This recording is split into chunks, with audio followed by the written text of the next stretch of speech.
Good evening, Calculus. Happy Sunday. I am going to give you two videos here to help you get through that very last lesson in your first chunk of e-learning. We're going to be writing, in this first video here, I'm going to be taking definite integrals and writing them as limits of sums, of Riemann sums. So this is part one, and then I'll show you how to reverse it in part two. But I think if you pay attention to this video, you're going to be able to do great on this last assignment. So let's look here at an example problem. Okay. So for example, let's say we want to take the integral from 2 to 6 of 1/5 x squared dx and write it as a limit of sums of Riemann sums. So what I want you to notice first right here is this part here is essentially your f of x. This is your function. And we're going to think of dx. D stands for delta x. Now this is something we use in calculus when we have infinite rectangles, but we can think of dx meaning delta x. So when we set up our rectangles, remember delta x is b minus a over n. And so when I look at this formula here, my delta x is going to be 6 minus 2 over n, or 4 over n. And if you remember from the lesson before, we can talk about this xi. And xi always starts with the first number of your interval, and then you add your b minus a over n, or your delta x, times I. So this is how we're going to express x of I. To write this as a limit of sum, all I'm going to do is take the limit as n approaches infinity, because I'm going to make infinite rectangles, of the sum of I equals 1 to n, and we're going to take the height of any given rectangle, which is going to be f of xi, and we're going to multiply it by delta x, or b minus a over n. So if I fill in here, I've got the limit as n approaches infinity of the summation of I equals 1 to n of 1/5 times, so my function up here, 1/5 x squared, so it's going to be 1/5 evaluated at 2 plus 4ni squared. So this is f of x evaluated at 2 plus 4 over ni times delta x, which we calculated to be 4 over n. And then you can clean that up a little bit. Limit as n approaches infinity of the summation I equals 1 to n. I can just keep this 2 plus 4 over ni squared, and I can multiply these two together, and I'm going to get 4 over 5n just to clean it up.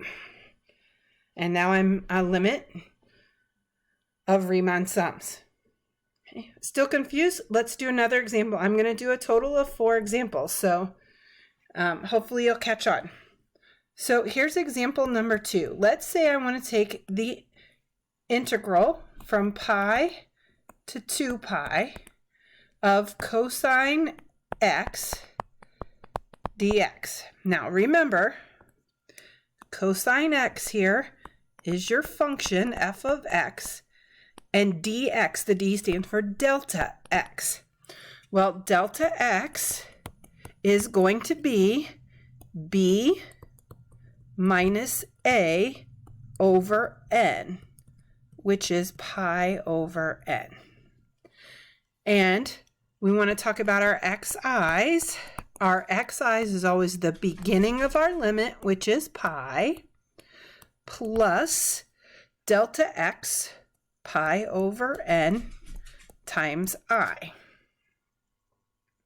Now, to write the limit, all I have to do is write the limit as n approaches infinity of the integral from I equals 1 to n of f evaluated at xi times delta x. So that's the limit as n approaches infinity of the integral I equals 1 to n of cosine evaluated at pi plus pi I over n times pi over n. And that's all there is to it. I'm going to do 2 more examples for good measure. Okay, let's look at another example here, number 3. I'm going to take the integral from 3 to 0, or 0 to 3 of e to the x dx. Okay, now remember what we're going to look at this as.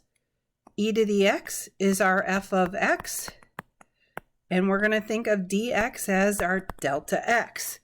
So delta x is going to be b minus a over n, which all we know is 3 over n, because we're not assigning n to a number, we're going to take a limit. And then we talk about our xi's, our different points where we would find the height of the rectangle. And remember, that starts with the first number in your interval plus delta x times I. Okay. So to write our integral now, or our summation, we're going to take the limit as n goes to infinity of the integral of I equals 1 to n. Sorry, I tried to put infinity there. And then you're going to take f evaluated at xi times delta x. So the limit as n approaches infinity of the integral I equals 1 to n of f evaluated at 3i over n times delta x, which is 3 over n. So finally, this is going to be the limit as n approaches infinity of the integral I equals 1 to n of e to the 3i over n times 3 over n. Now, as you're picking multiple choice questions, they might switch the order of these two, so just watch out for that, but you should be able to match your answer fairly easily. Okay, one more, and I think we should have it. So let's look at example 4. I'm going to take the integral from 1 to e of ln of x dx. Okay, remember, ln of x is your function. We think of dx as delta x. So delta x is b minus a over n, and we're not going to be able to simplify that. And we think about all of our xi's, all the places where we get the height of each rectangle. We start at the first part of our limit, 1 plus delta x times I. Now to write our integral, we're going to take the limit as n approaches infinity of the sum of I equals,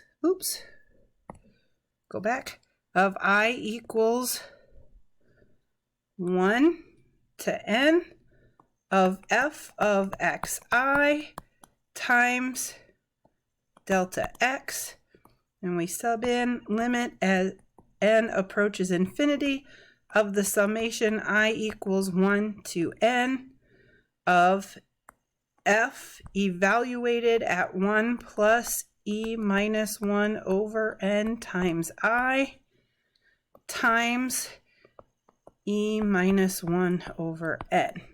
So I'm going to finish this up. The limit as n approaches infinity of the summation I equals 1 to n of ln evaluated at 1 plus e minus 1 over ni times e minus 1 over n.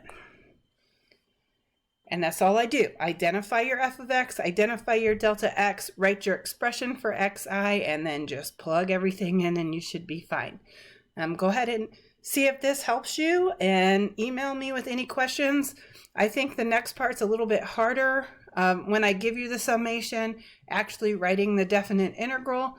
So I'm going to make up some work for that and try to get a video up pretty soon on that. So hope this helps you with at least half of the questions.